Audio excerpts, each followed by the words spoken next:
ماوەی چەند ساڵێکە سۆشیال میدیا هاتۆتە پاڵ کاری ڕاگەیاندن و بەهۆی نەبوونی چوارچێوەیەکی یاساییش بۆی فەوزایەکی گەورەی دروست کردووە لە نێو ڕاگەیاندنی کوردی.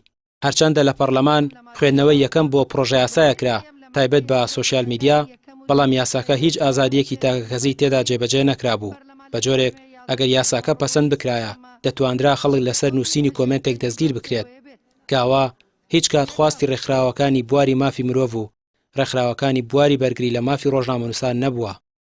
من وایە لە ئێستادا زەمینە سازی نییە بووی کە یاسایەکی باشتر هەبێ و ئەم یاسایانە یاسای هاوشێوی ئەوی کە تایبەتمەندە بە ژیانی تاکەکانەوە بە ئازادی تاکە کەسیەوانە پێویستە زۆرترین دەرفەت هەبێت، زۆرترین مناقەشە و گفتوگۆی لەسەر بکرێت، سیمیناری لەسەر بکرێت و ئەو بڕگە و مادەکانی بە وردی شی بکرێن لەلایەن کەسانی شارەزاوانەیە و ڕای زۆرترین کەسی لەسەر بگرێت دواتر بڕیاری لەسەر بدرێت.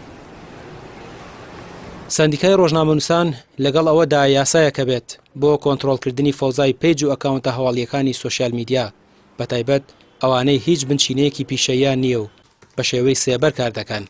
ڕێکخرا و سەنتەرەکانی ڕاوێژی خێزانیش پێیان وایە ئەم جۆرە لە فەوزای ڕاگەیاندن هۆکاری سەرەکیە بۆ زۆربوونی کێشە کۆمەڵاتیەکان.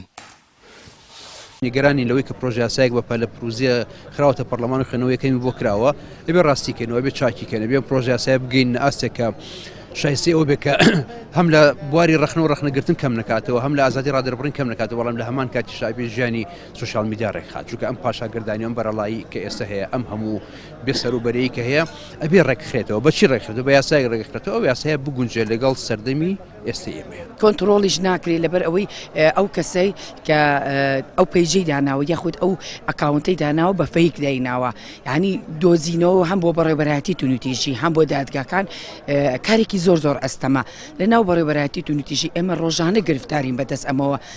چەند ئافرەتی ئەڵێ من ئەگەر کەس و کارەکەم بزانێ وێنەیەکی لەم شێوە من لە دەرەوە ئافرەتێکی باڵا پۆشم، بەڵام لەناو ماڵەکەی خۆما حڕم ڕسمێکم بەبێ پۆشاک گرتووە. کاتێک ئەزانێ ئەم ڕسمی بێ پۆشاکەی لە ڕێی سناپەوە داناوە، کاتێ سناپەکەی هاکەکرێ دەستێکی ئەکەوێتە ئەم لە نازانی چ بکە، چونکە سەرنجام ڕوبەڕووی هەڕەشەی کوشتن ئەبێتەوە لەلایەن خێزانەکەیەوانی. چەند ساڵێکە مەودای کاری ڕاگەیاندن فراوانتر بووە، بەتایبەت دوای دروستبوونی سۆشیال میدیا. یاسای ژمارە 35 ساڵی 2010 کە تایبەتە بە دەستەبەرکردنی مافەکانی ڕۆژنامەنووسان بۆ ئەو کاتە گونجاو بوو. دەوترێت ئەویش پێویستی بە هەموارکردنەوە هەیە، بەڵام ئەگەر پەرلەمان لە هەوڵی دانانی یاسایەک بێت بۆ کۆنتڕۆڵکردنی ڕاگەیاندنی سۆشیال میدیا، دەبێت بە ڕاوێژی کەسانی شارەزای یاساکە دابدرێت و زۆرترین مافی تێدا دەستەبەر کرابێت، نەوەک یاسایەک بێت بۆ کۆتکردنی هاوڵاتیان بێ جیاوازی، بەمانایەکی تر دەم بەسکردنی تەواوی هاوڵاتیان. ڕامیار عوسمان، کەناڵی پێام، سلێمانی.